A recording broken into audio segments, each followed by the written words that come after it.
Okay. Good evening, children.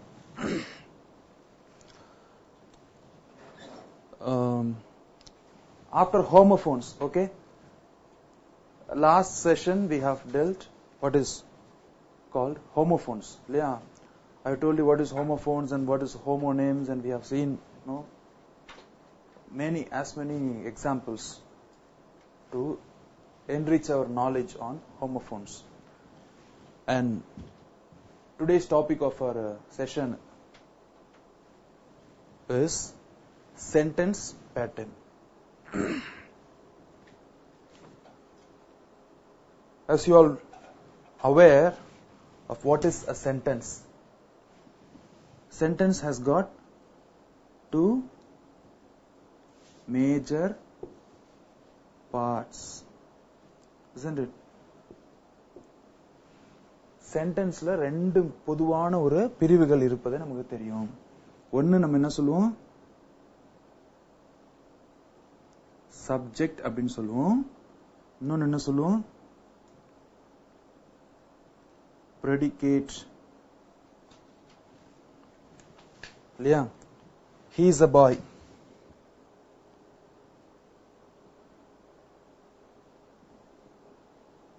This is a sentence. ஆமா இல்லையா? இதுல ஹீன்றது என்ன, subject, and rest of the part of the sentence called predicate அப்படின்னு சொன்னோம். So these are the two important parts of the sentence. வாக்கியத்துடைய பொதுவான ரெண்டு பிரிவுகள். புரியுதா? அது நமக்கு தெரியும் இல்லையா? So we should know this basic assumption first. இந்த அடிப்படை கூற்று நமக்கு முதல்ல தெரிந்திருக்க வேண்டும் இல்லையா? இது தெரிஞ்சா அடுத்தது நம்ம சென்டென்ஸ் பேட்டர்னை புரிஞ்சுக்கிறது ரொம்ப ரொம்ப சுலபம். சரிங்களா? Are you taking down notes, children? So let me here begin what's called sentence pattern. இப்ப பாருங்க,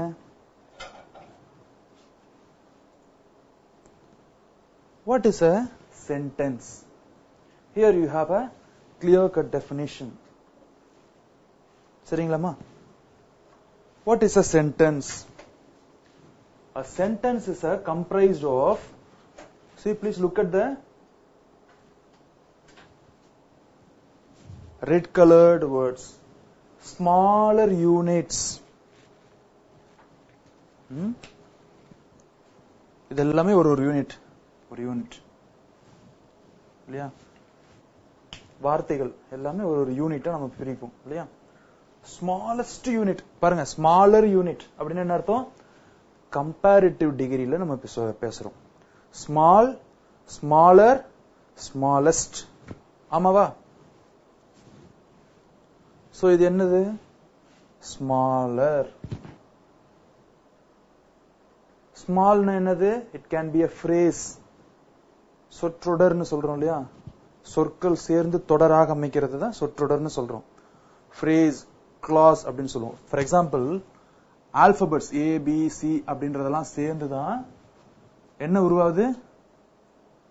வேர்ட்ஸ் வருது. அப்ப லெட்டர்ஸ் ஆல்பபெட்ஸ்ல இருந்து வேர்ட்ஸ் ஃபார்ம் ஆகுது. வேர்ட்ஸ்ல இருந்து என்ன ஃபார்ம் ஆகுது? phrase இல்லனா clause.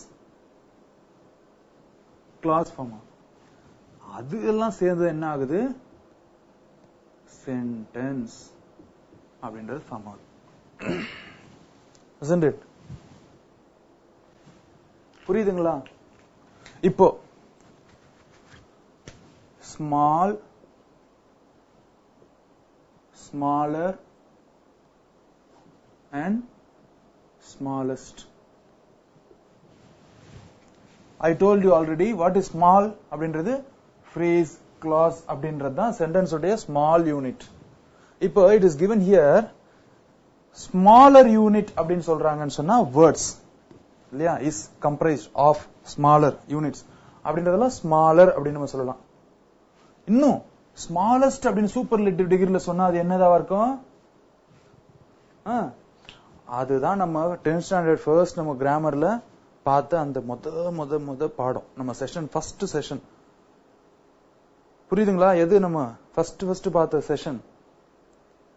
சிலபிஃபிகேஷன் ஞாபகம் இருக்கா?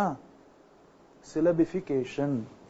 இப்ப பாருங்க, சென்டென்ஸ் அப்படின்றதுனா அதே சிலபிஃபை, சீர்பிரித்தல்னு சொல்லுவோம் இல்லையா? சோ இதுதான் ஸ்மாலஸ்ட். சரிங்களா? இப்போ we will concentrate now on what is called a sentence. So sentence அப்படின்னு சொன்னா என்ன? smaller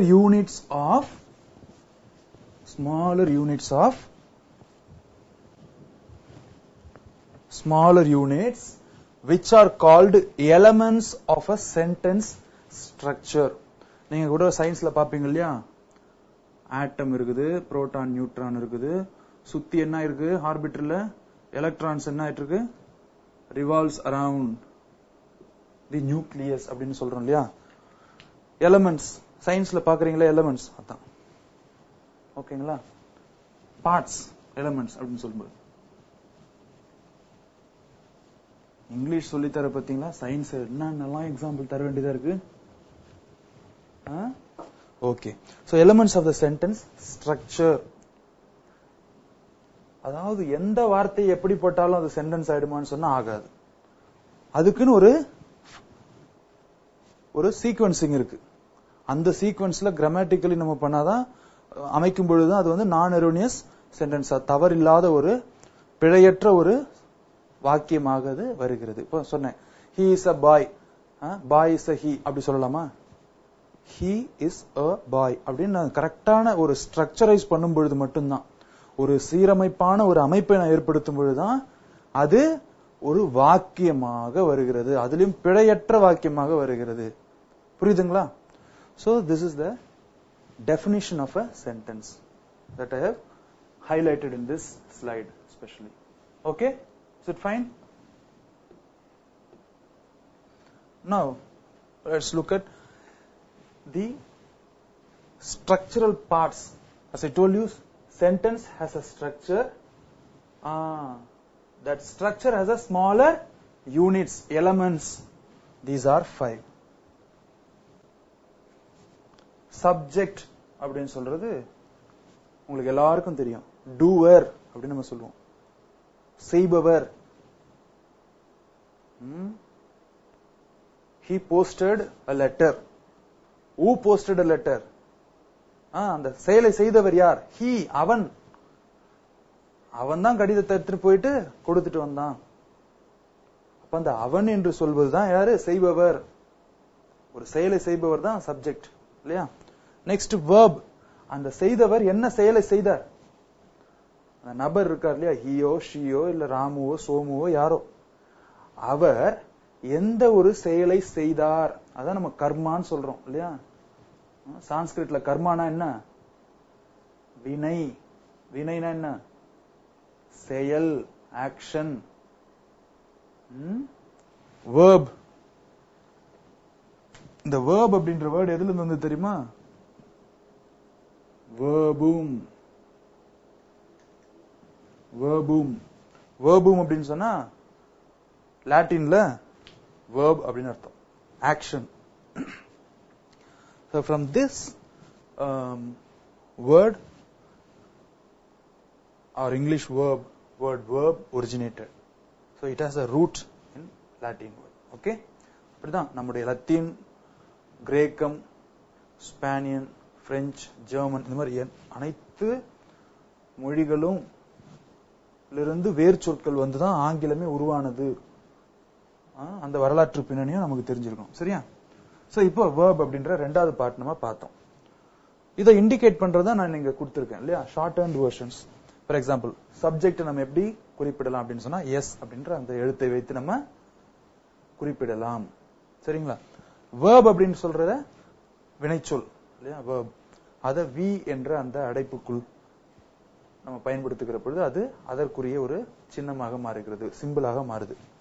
Next word is called, third element is called complement. This is the third part of a sentence. Complement. The complement word நம்ம எங்கயா பார்த்திருப்போமா?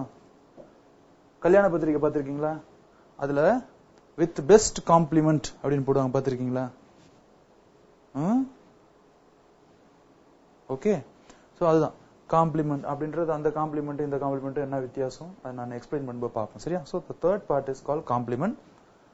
காம்ப்ளிமெண்ட்லயே உங்களுக்கு இன்னும் கொஞ்சம் டீப்பரா சொல்லி தரணும்னு சொன்னா சப்ஜெக்ட் காம்ப்ளிமெண்ட், ஆப்ஜெக்ட் காம்ப்ளிமெண்ட் அப்படின்னு ரெண்டு, அதான் எஸ்சிஓசி.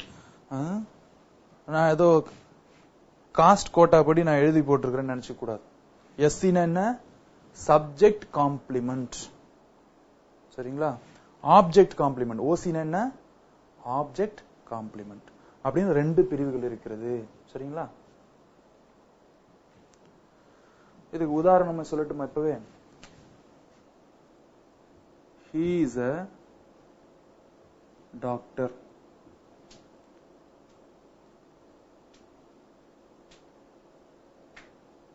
He named him Surya. I'm eligible? நான் எழுத தெரியுதா உங்களுக்கு? Okay, he is a doctor. அதுக்கும் he named him Surya அப்படின்றதுக்கு என்ன வித்தியாசம் அப்படின்னு பார்த்தா, இந்த காம்ப்ளிமெண்டோட ஒரு சின்ன ஒரு உதாரணம் நான் சொல்றேன் பாருங்க. காம்ப்ளிமெண்டை எடுத்தா பொருள் தராது, இன்கம்ப்ளீட் ஆகிடும். புரியுதுங்களா? இப்ப பாருங்க, he is a doctor எடுத்துருங்க. he is சென்டென்ஸ் வந்து என்ன பண்ணுது? doesn't give meaning. அப்ப அந்த டாக்டர் யாரு? மருத்துவர்னு சொல்லிருக்காங்க இல்லையா? he is a doctor. அந்த டாக்டர் யாரு? he, அவன் தான் டாக்டர். நீங்களும் நானும் டாக்டர் கிடையாது. I am a teacher, you are a student. இங்க பாருங்க, he is a doctor. Who is a doctor? He. So therefore subject, verb, and this is a complement, and this complement refers what? He. தம்பி ஸ்ரீ சத்ய சாய் பாபா பால குருகுலம் இல்லீங்களா? வேற எந்த ஸ்கூலுங்க? Newgen. David Shiromani, தம்பி note எல்லாம் பாரு, இங்க கவனி ராஜா, தயவு செஞ்சு please concentrate here. Very serious thing that I am teaching here. Please concentrate, pay attention, don't be playful. Okay, இந்த கிளாஸ் எடுக்கிறதுக்கு நான் 1.5 மணி நேரம் 2 மணி நேரம் ப்ரிப்பேர் பண்ணிட்டு வந்திருக்கிறேன் மெட்டீரியல்ஸ் எல்லாம். புரியுதா? I have searched net, I have searched இந்த ரெனன் மார்டின், நிறைய புத்தகங்கள் எல்லாம் பார்த்து அதுல இருந்து கலெக்ட் பண்ணி எப்படி வந்து உங்களுக்கு தரணும்ட்டு ப்ரிப்பரேஷனோட வந்திருக்கேன் நான். Don't be playful. ஓகேயா? You are all good children. Very good, I know. So here the doctor refers to what? He. Subject refer பண்றதால தான் this complement is called subject complement. இந்த ரெண்டாவது சென்டென்ஸ் பாருங்க, he named him Surya. he subject, named என்ன? verb, him எது? object. அது நம்ம fourth element சொல்றேன். object Surya. they named him Surya. இது என்ன காம்ப்ளிமெண்ட்? OC. இதுவும் காம்ப்ளிமெண்ட் தான். ஆனா இந்த சூர்யான்ற பேர் எதை குறிக்கிறது? ஹிம்ம குறிக்குது. they named him, அவனை. அப்ப அந்த ஆப்ஜெக்ட் ரெஃபர் பண்றதால this complement is called object complement. This one is subject complement. Are you able to distinguish what is subject complement and object complement? ரெண்டு வித்தியாசமான எடுத்துக்காட்டுகளோட மூலமா புரியுதா உனக்கு? ஆனா you need not to give much specification like this. For your understanding I am giving you. Even till 12th standard, even after 12th standard also, this will definitely help you. So subject complement, object complement, SCOC ன்ற அந்த ஒரு வந்து standard level உங்க 10th ஸ்டாண்டர்டுக்கு இது வரல. இருந்தாலும் இதை புரிந்து வைத்துக் கொள்ளுங்க இல்லையா? அதுக்காக தான் இங்க நீங்க லைவ் டியூட்டர்ல நீங்க சப்ஸ்கிரைப் பண்ணி நீங்க டெய்லி வந்து அப்சர்வ் பண்றீங்க, கிளாஸஸ் எல்லாம் லிசன் பண்றீங்க. புரியுதுங்களா? So I have to do justice to my task. Okay, now I have explained you very briefly what is a complement is, what a complement is. Now let's see the fourth part of a sentence, which is called an object. Object அப்படின்னா என்ன அர்த்தம்? பாத்தீங்கன்னா இப்போ நம்ம மானிட்டர்ல இருக்க school பக்கத்துல நிறைய objects இருக்கு. புக்ஸ் இருக்கு, இந்த பக்கம் என்னன்னோ கவர்லாம் இருக்கு, இடையில நீங்க உட்கார்ந்து இருக்கிறீங்க. Even you also possess many objects like book, pen, நிறைய புத்தகம்லாம் வச்சிருக்கீங்க, வெரி குட். இததான் சொல்லுவாங்க சைக்காலஜில ஆர்க் ஆஃப் டீவியன்ஸ் சொல்லுவாங்க. கிளாஸ் நடந்துட்டே இருக்கும், ஃபேன் சத்தம். இப்ப என் ரூம்லயே கூட ஏதோ ஏசில இருந்து அந்த சத்தம் வந்துட்டு இருக்குது. That disturbs me. Are you aware? இப்ப நான் இங்க I am aware, fully aware. இதுதான் ஆர்க் ஆஃப் டீவியன்ஸ் சைக்காலஜில சொல்லுவாங்க. Know your arc of deviance. Arc of deviance நீங்க கண்டுபிடிச்சிட்டீங்கன்னு சொன்னா you will become a successful person. ஏன்னா many times we are not aware of what is happening in and around us. நம்ம சுற்றி என்ன நடக்குது, எனக்குள்ள என்ன நடந்து கொண்டிருக்கிறதுன்றத பத்தி நம்ம அவேர்னஸ் இல்ல, செல்ஃப் அவேர்னஸ் இல்ல. அதனாலதான் நிறைய பிரச்சனைகள் வருது, நம்ம சக்சஸ்ஃபுல்லா வாழ்க்கையில் இருக்க முடியல. அந்த அவேர்னஸ் வந்துட்டாலே நம்ம என்ன விடுவோம், அதான் ஆர்க் ஆஃப் டீவியன்ஸை வந்து ஒன்னு ஒன்னா நம்ம ஸ்ட்ரைக் அவுட் பண்ணிட்டு வரும்பொழுது definitely will become a successful man. இததான் வந்து என்ன சொல்றாங்க இன்னைக்கு, வாழும் கலை பயிற்சி, லைஃப் ஸ்கில்ஸ் அப்படின்ட்டுலாம் சொல்லி என்ன பண்றாங்க, 1 hour உட்கார்ந்தா 1000 rupees. இப்ப நான் சொன்ன இன்ஃபர்மேஷன் இருக்கு இல்லையா, ஆர்க் ஆஃப் டீவியன்ஸ், அது வந்து உனக்கு 1000 rupees கொடுத்தா கூட இன்னைக்கு கத்து கொடுக்கறதுக்கு நீ லைன்ல நிக்கணும், வெயிட் பண்ணணும். I am freely giving you this. Okay, please know your arc of deviance and strike it out through your character modifications. Okay children, very good. So object அப்படினு சொல்லும்போது கருவிகள், நம்ம சுற்றி பல பொருட்கள் இருக்கு, லைஃப்லெஸ் ஆப்ஜெக்ட்ஸ் இல்லையா. இப்ப பாருங்க, இங்க மவுஸ் இருக்கு, மார்க்கர் இருக்கு, எல்லாமே ஆப்ஜெக்ட்ஸ். சென்டென்ஸ்ல என்ன ஆப்ஜெக்ட் வருது, இந்த ஆப்ஜெக்ட் வந்து ரெண்டா சொல்லுவாங்க, direct object அப்புறம் indirect object அப்படின்னு சொல்லுவாங்க. direct indirect na meaning தெரியும் இல்லையா. first you just know the meanings first, okay, then when we move into the broader explanations I will tell you what exactly the terms are.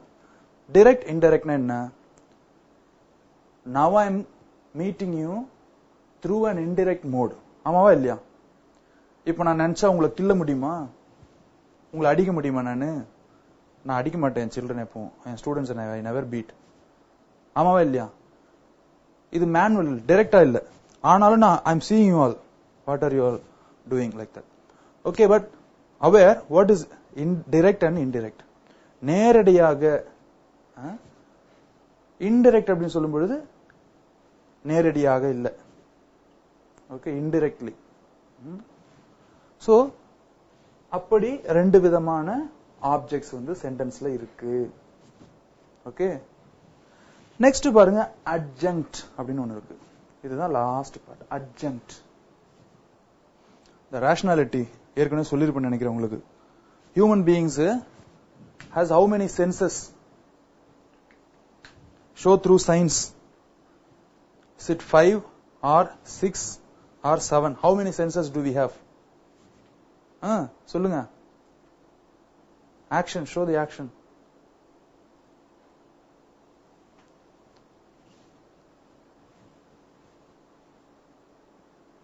How many senses we have? Hey, some are showing 10 hands, 10 fingers.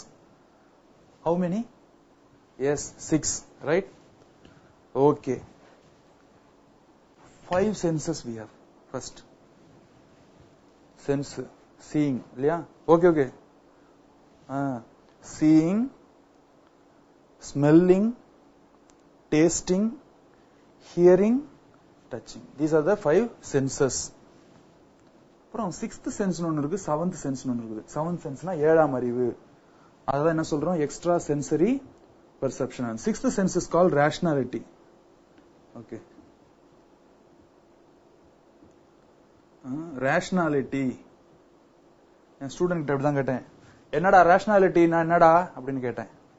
அவன் சொன்னான், sir எங்க அம்மா மாதவானா அங்கதான் sir போறாங்க அப்படின்னா. எங்கடா போறாங்கன்னு, ration card எடுத்துன்னு போவாங்க சார், மண்ணெண்ணெய் வாங்க, அரிசி வாங்க, அதானே சார் ரேஷனாலிட்டி அப்படின்னா. That's how the rationality of my student. Rationality அப்படின்னு சொல்றது பகுத்தறிவு இல்லையா. ஏன் எதுக்கு நடக்குது, why this happens, why not this happens here. So question, how why, where, when, whom அப்படின்னு கொஸ்டின் கேட்டுட்டே இருக்கணும். இந்த குழந்தைங்களை பார்த்திருக்கீங்களா? எதுக்கு நான் சொல்றேன் இந்த கொஸ்டின்ஸ் நம்ம சொல்றேன்னா, this is exactly related to adjunct. இந்த கொஸ்டின்ஸ் எல்லாம் நீங்க கேட்டீங்கன்னா அதுக்கு பதில் தர மாதிரி ஒரு சில வார்த்தைகள் உங்களுடைய வாக்கியத்துல வந்ததுன்னு சொன்னா அதுதான் என்ன? adjunct. இததான் நம்ம பார்ட்ஸ் ஆஃப் ஸ்பீச் சொல்றோம் இல்லையா? எத்தனை பார்ட்ஸ் ஆஃப் ஸ்பீச் இருக்குது? 9 பார்ட்ஸ் ஆஃப் ஸ்பீச் இருக்கு. அதுல இதை நம்ம என்ன சொல்றோம்? அட்வர்ப்னு சொல்றோம். இதுதான் இன்னைக்கு நான் 6th to 8th இருக்கிற ஸ்டூடெண்ட்ஸ்க்கு கிராமர் எடுத்தேன். டைப்ஸ் ஆஃப் அட்வர்ப்ஸ், எத்தனை விதமான அட்வர்ப்ஸ் இருக்கு அப்படின்ட்டு. So these are the 5 parts or elements, whatever you can call it.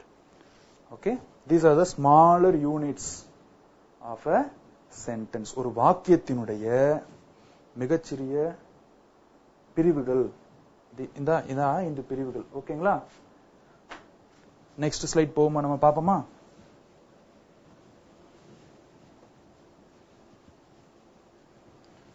So rationality தெரிஞ்சிருச்சு. Additionally you also learned what is called seventh sense. Seventh sense அப்படின்னு சொன்னா extra sensory perceptions like yogis, Vivekananda, Ramakrishna Paramahamsa, அப்புறம் மகான் இவரு ரமண மகரிஷி, மாதிரி பல மகான்கள் எல்லாம் என்ன பண்ணுவாங்கன்னா எதிர்காலத்தில் நடப்பவை இவற்றெல்லாம் தெரிந்து வைத்திருப்பார்கள். சித்தர்கள் அவங்கலாம். அவர்களுக்கு கடவுள் அந்த ஞானத்தை கொடுப்பதனால வருவது இந்த ஒரு பவர். இதுதான் செவன்த் சென்ஸ் அப்படின்னு நம்ம சொல்றாங்க. சரியா? You can even browse in the net. You can get many informations relevant to seventh sense. Okay. So now let's see what is the subject with its relevant example. Okay, so I have given here 2 different definitions. Okay, with examples. Don't get confused. What is a subject? Subject is a word. Always know whether it's a part of speech or sentence pattern. Whenever you learn grammar, this is how the definition always begins. Noun is a word because we are dealing with the words. Language na enna? That which deals with the words. Language is a affair of words. It's very, very easy. Never think learning a language is a burden. பெரிய ஒரு சுமை அப்படி நினைக்கவே நினைக்காதீங்க. It's very, very easy. Subject is a word or conjunction or group of words. அந்த group of words தான் என்ன சொல்றோம் நம்ம? phrase என்று சொல்றோம். தொடக்கத்துல நான் சொன்னேன் இல்லையா, எப்படி லெட்டர்ஸ்ல இருந்து sequencing, correct sequencing becomes sequencing of a letters becomes a word. Correct sequencing of a words becomes a phrase or a clause. Then it becomes a sentence. So here subject can be a word even, or even also it can be a phrase.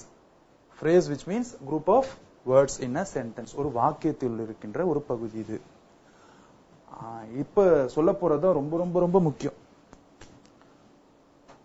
This about which something is said.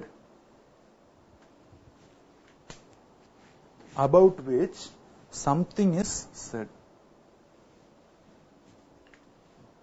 இதை பற்றி தான் அந்த சென்டென்ஸே சொல்லும். ஏதோ ஒரு விஷயத்தை அது அந்த வார்த்தை சொல்லும். அதான் about which something is said. இந்த எடுத்துக்காட்டை பாருங்க. இப்ப my father is a teacher. ஓகேங்களா? இப்ப my father இருக்கு இல்லையா, அது ஏதோ ஒரு செயலை, ஏதோ சம்திங் சொல்லுது இல்லையா, ஒரு செய்தி நமக்கு தெரிவிக்குது இல்லையா, அதுதான் my father is a teacher. Who is a teacher? My father. புரியுதுங்களா? That's why it is mentioned about which something is said. My father ஒரு ஃபவுண்டேஷனா வச்சுதான் அடுத்த வார்த்தைகள் எல்லாம் ஃபார்முலேட் ஆயிருக்கு. புரியுதுங்களா? That's why it is called a subject. Subject is very basic pillar. That's why the broader classification I told you, subject and predicate both together it forms a sentence. both coming together it forms a sentence. சரிங்களா?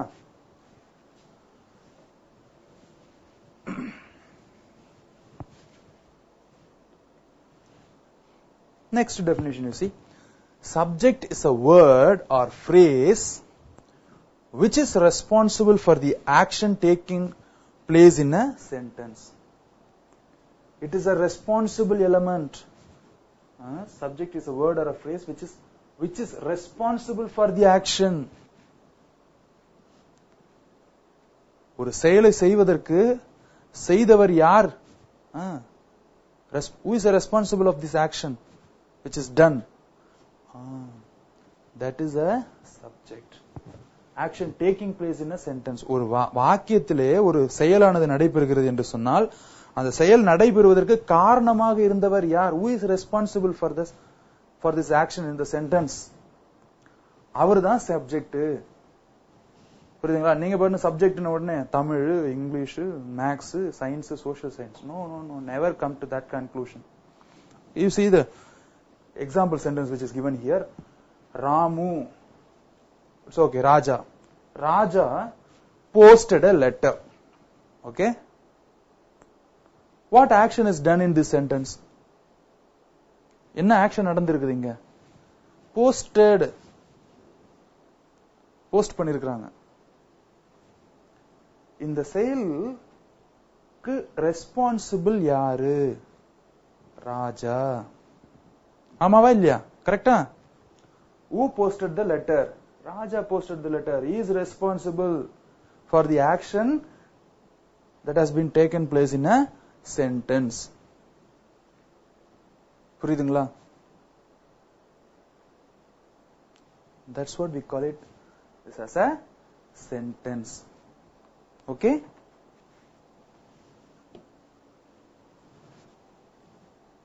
We have finished the first part of a sentence. We will move into what's called verb, வினைச்சொல். சொல்லிட்டேன் நான் ஏற்கனவே, கர்மா.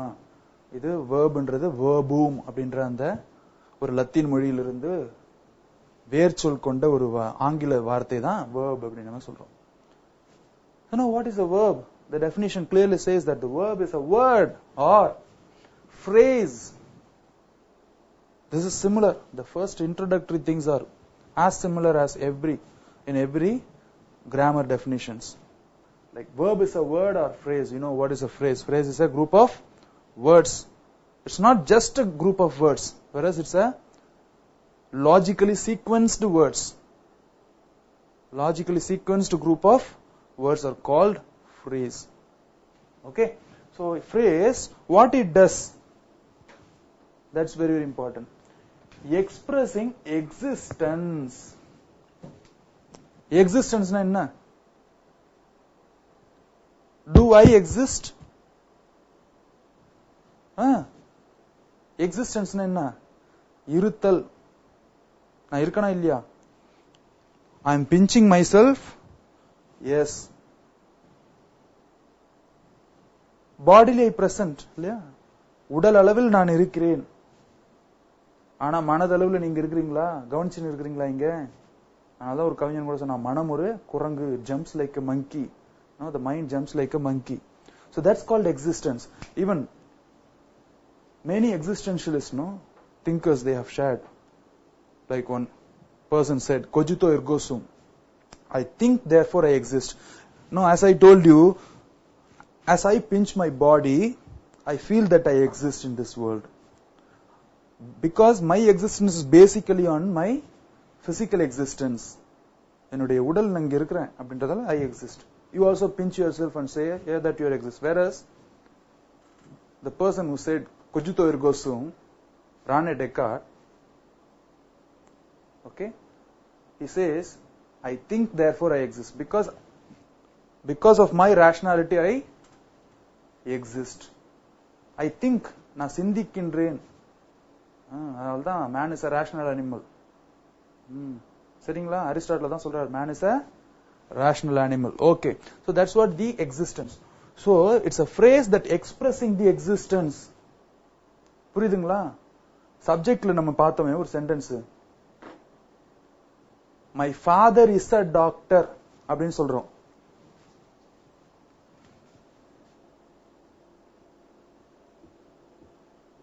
My father is a doctor. இதுல எது verb? is தான் verb. My father is அப்படின்னு சொன்னா என்ன அர்த்தம்? That shows the very existence. So therefore the verb expresses the existence. புரியுதா? Know the meaning of existence. So it expresses the existence, comma, action or occurrence. Action na உங்களுக்கு தெரியும். Verb நாலே we normally say that it's an action word. ஒரு செயல். செயலை வெளிப்படுத்தக்கூடிய ஒரு வார்த்தை என்று நாம் அதை சொல்றோம். So it's an action. Not only it's an expressing of existence as well as it's an action. It's an action or occurrence. Physics la படிக்கிறீங்க இல்லையா? Occurrence. Probability maths la பாக்குறீங்க இல்லையா? ஒரு நாணயத்தை when I toss a coin, how many possibilities, occurrences are there? ஒரு வீல சுத்துறேன் பிசிக்ஸ்ல நானு, அதுல multi coloured wheel, அது வேகமா சுத்தும் போது என்ன கலர் தான் எனக்கு டிஸ்ப்ளே ஆகுது? What occurs in my mind? White colour occurs. புரியுதா? That is occurrence. So here, after knowing these three words, let's go into the examples. Priya is a teacher. Priya, subject that already we have finished. It's a teacher, complement that which we are going to see in the next slide. Then what is a verb? Yes, this is called to be verb. To be verb. Verbல ரெண்டு விதமான verb நான் சொல்லியிருக்கிறேன் இல்லையா? Transitive, intransitive. That's at another debate. I told you, auxiliary verbs, regular verbs, irregular verbs னு சொல்லியிருக்கேன் உங்களுக்கு இல்லையா? To be verbs என்ன? They are not fully formed verbs. Okay? They are verbs of course, but they are not fully formed verbs. That's why we are naming them as to be verbs.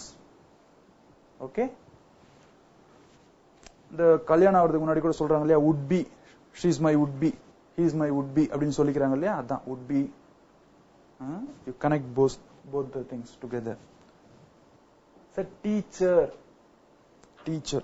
You remove the teacher, a teacher, then it won't give the meaning. Therefore it's a complement. That's it.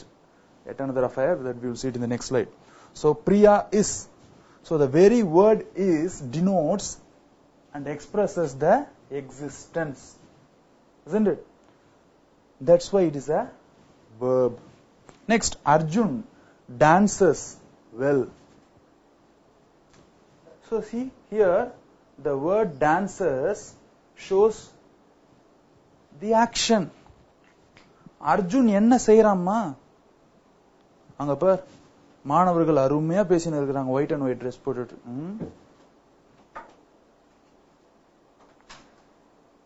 You are engaging in your own private discussions, not listening what the other says. Okay, listen here. So Arjun dances. So that's the action is done in this sentence. So therefore, because of the fact that dances indicates the action of Arun, the word dances is called to be a verb. ஆகவே தான் இதை verb அப்படின்னு நம்ம பிரிக்கிறோம். Okay? Let's move on to the next slide. அடுத்த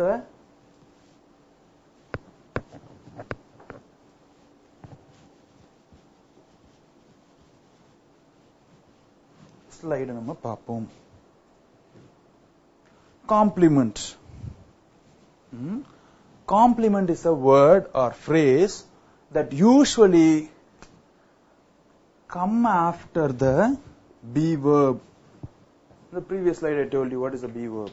Like am, I am நம்ம சொல்றோம் இல்லையா? First personக்கு யூஸ் பண்ற to be verb. Is, are, was and were. These are called to be verbs. சென்டென்ஸ்ல எங்க லொகேட் ஆகுது காம்ப்ளிமெண்ட் அப்படின்றதுக்காக இந்த ரெஃபரன்ஸ் நம்ம கொடுத்துக்கிறோம். காம்ப்ளிமெண்ட் அப்படின்ற word where it occurs? Yes, it occurs usually after the to be verbs to make the sense complete. It doesn't mean that the removing of the complement, the word complement, the sentence doesn't give meaning. No. But only by this addition the sentence gets holistically approved meaning. அது complete ஒரு sense, complete sense, sensible sentence ஆ மாறுது அப்படிங்கும்போது complement வரும்பொழுது மட்டும்தான். புரியுதுங்களா? அதான் examples பாருங்க. children are happy. children are self is a sentence because what is the basic element? Subject plus verb is equal to sentence. புரியுதமா? ஒரு வாக்கியம் அப்படின்றதுக்கு என்ன தேவை? சப்ஜெக்டும் வேர்பும் இருந்தாலே என்ன? தம்பிங்களா, இந்த பாரு ராக்கெட் விடுறது இதெல்லாம் நிறுத்து. someone sitting the other end is sending a rocket. இது ஒரு மாணவர் செய்யக்கூடாத ஒரு செயல்.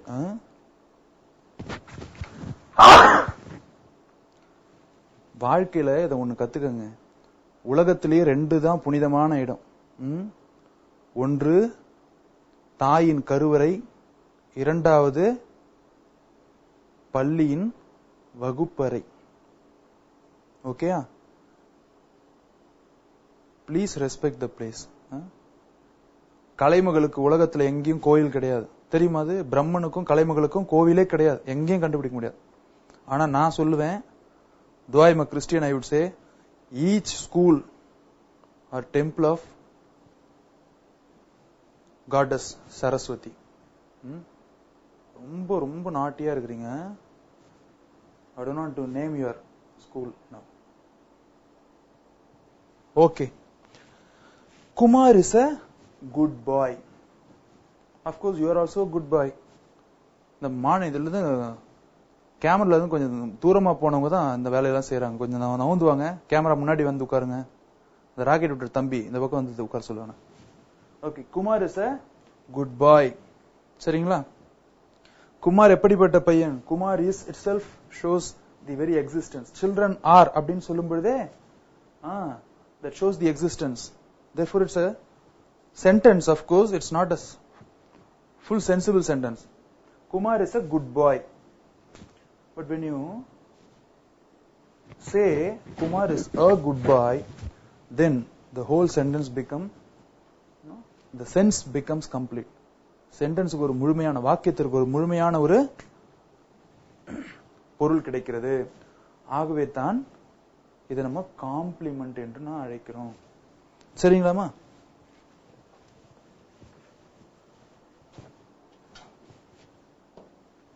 Next, sometimes complement comes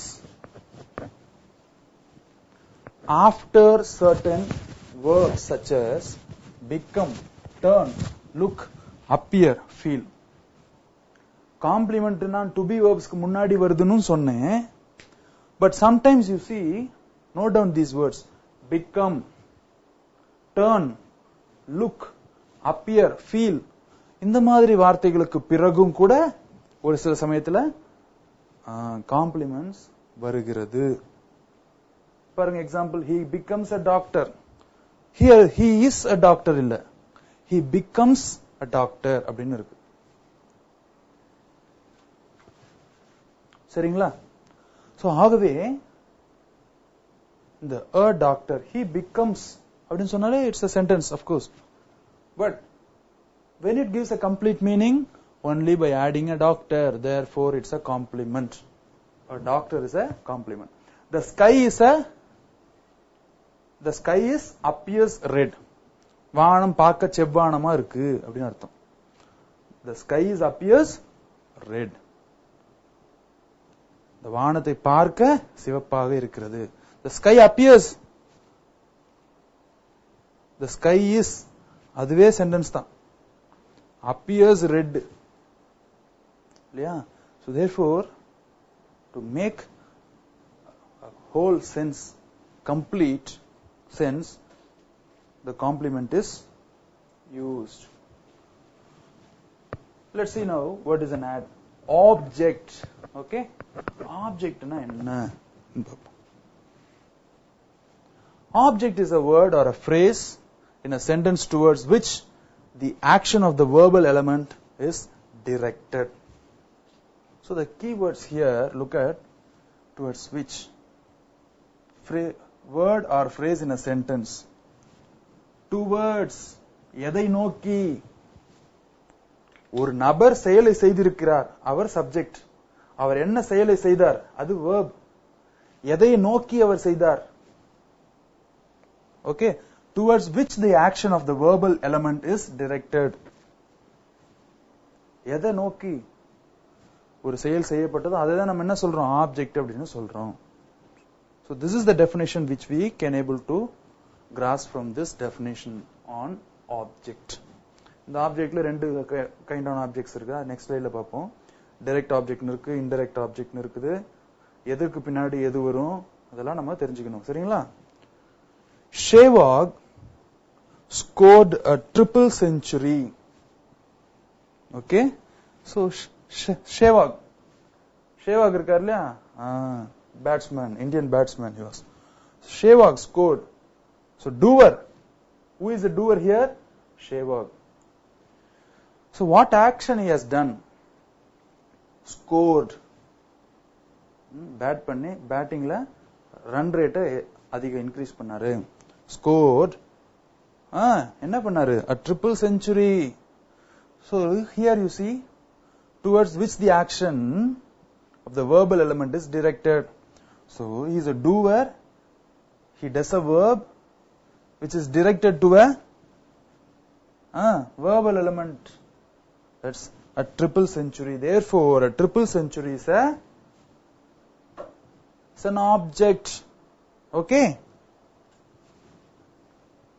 If, okay, see, if there are two objects, இரண்டு ஆப்ஜெக்ட்ஸ் இருக்குமேனா, in a sentence, ஒரு வாக்கியத்தில் இரண்டு ஆப்ஜெக்ட்ஸ் இருக்கும்னு சொன்னா, the answer for the question, நீங்க கேட்க வேண்டிய வினா என்னன்னு சொன்னா, what and whom.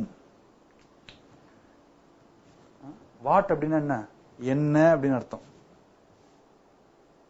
whomனா என்ன? யாரால். அப்போ வாட் அப்படின்ற அந்த கேள்விக்கு பதில் எது தருகிறதோ அதை நம்ம டைரக்ட் ஆப்ஜெக்ட் என்று நான் சொல்றோம். whom அப்படின்ற அந்த क्वेश्चனுக்கு ஆன்சர் செய்யற மாதிரி இருந்தா அதை நம்ம சொல்றோம் இன்டைரக்ட் ஆப்ஜெக்ட் நம்ம சொல்றோம். For example, you see, I gave him a pen. Okay, I gave him a pen. What I gave? பேனாவை கொடுத்தேன். What I gave? I gave pen. Therefore it is called direct object. Whom did I have give? Whom did I give? யார் இடத்துல கொடுத்தேன்? whom. அவனிடத்துல him. he உடைய objective pronoun தான் him இல்லையா? she அப்படின்றது சப்ஜெக்டிவ் ப்ரோனவுன். அதனுடைய ஆப்ஜெக்டிவ் ப்ரோனவுன் என்ன? her. புரியும் இல்லையா? So therefore, what அப்படின்ற क्वेश्चனுக்கு ஆன்சர் பண்றது என்ன? a pen. எதை கொடுத்தான்? என்ன கொடுத்தான்? பேனாவை கொடுத்தான். Therefore it is a direct object. யாருக்கு கொடுத்தான்? கொடுத்ததெல்லாம் கொடுத்தான். அது யாருக்காக கொடுத்தான்? பாட்டெல்லாம் இருக்கு இல்லையா? ஒருத்தருக்காக கொடுத்தான், இல்லை ஊருக்காக கொடுத்தான். சோ யாருக்கு கொடுத்தாங்க அந்த பேனாவை? அந்த நபர் தான் whom என்ற கேள்விக்கு பதில் தர மாதிரி இருந்ததுன்னா அது இன்டைரக்ட் ஆப்ஜெக்ட் நம்ம சொல்றோம். நெக்ஸ்ட் எக்ஸாம்பிள் பாருங்க. He gave dresses to all the poor. Normally this is the notion that the people used to get. He gave னு பார்த்துட்டால என்ன பண்ணுவாங்க தெரியுமா? நார்மலி children அடுத்தது ஐடி, அடுத்தது டிஓ. ஐடினா என்னன்னு தெரியாது, டிஓனா என்னன்னு தெரியாது. They just name. ஆனா look at here. He gave what? அவன் எதையோ கொடுத்தான். எதை கொடுத்தான்? ஆடைகளை கொடுத்தான். He gave dresses. இங்க direct object வந்திருக்கு. To all the poor. Whom did he give? Whom did he give? யாருக்கு கொடுத்தான் அந்த ஆடைகளை? To all the poor. Therefore it is indirect object. So don't presume or assume. Don't have a structured mind. IO வந்ததுக்கு ID வந்ததுக்கு அப்புறம் தான் ஏன் DO வரும் அப்படின்னு you yourself never formulate any ideas, new ideas. Rationalize.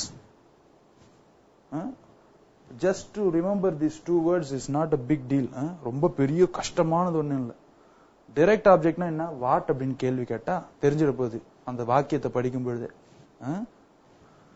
whom அப்படின்னு raise a question, definitely you will get what is an indirect object. So don't muck up things. Okay? Okay.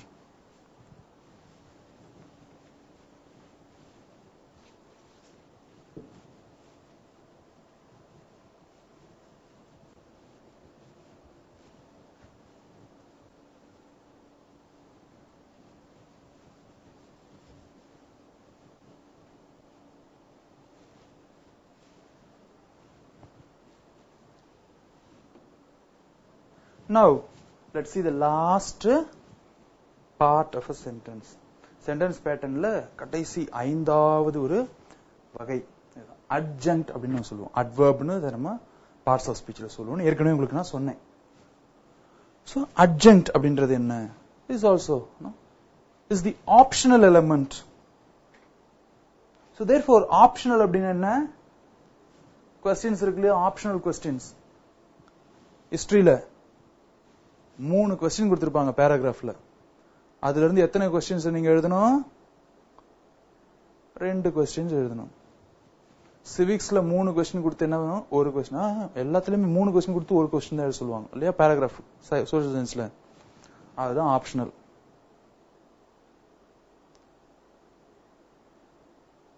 இப்ப பாருங்க, நான் ஏற்கனவே சொல்லிட்டேன் உங்களுக்கு.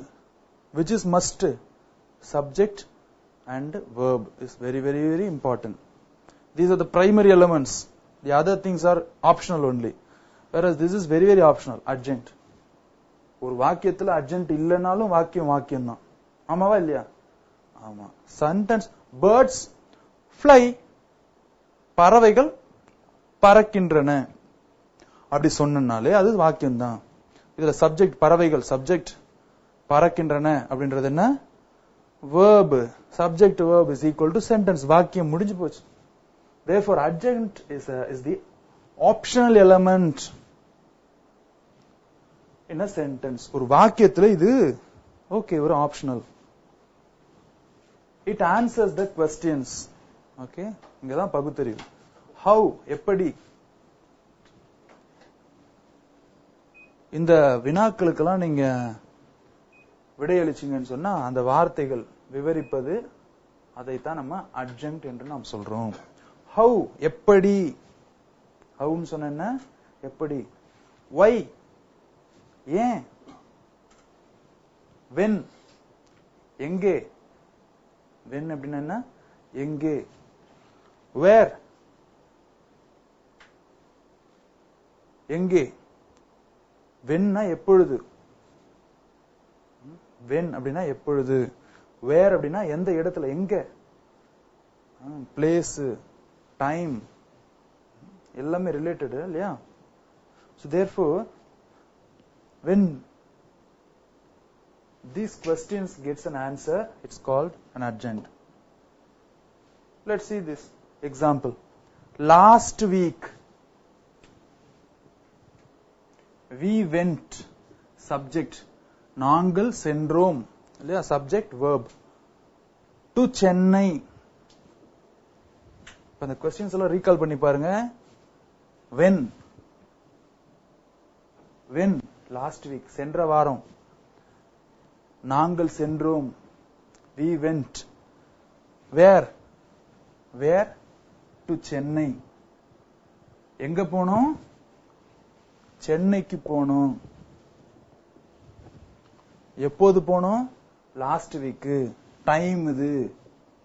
இது காலத்தை குறிப்பது. இது இடத்தை குறிப்பது. பிளேஸ். By car. ஹவு? எப்படி போனீங்க? உந்து வண்டி மூலமாக போனோம், கார் மூலமாக போனோம். Why? எதுக்காக போனீங்க? To attend a meeting. ஒரு கூட்டத்தில் கலந்து கொள்வதற்காக நாங்கள் போனோம். பாத்தீங்களா? when, where, how, why. ஒரு வாக்கியத்தில் இந்த வினாக்களுக்கெல்லாம் விடையாக எது வருகிறதோ அதெல்லாம் என்ன? adjunct. Therefore, A, S, V, A, A, A. This is the structure of this sentence. See here, a very important note, you see. Note, the removal of the adjunct would not harm the sense of the sentence. I told you already it is an optional element. So, removal of this adjunct will never do any harm to a sentence. Is there any more sentence? Nothing. So, children, let me here stop. Okay, I hope I have given you a sufficient information with regard to sentence pattern. So, thank you. Have a good day. Bye.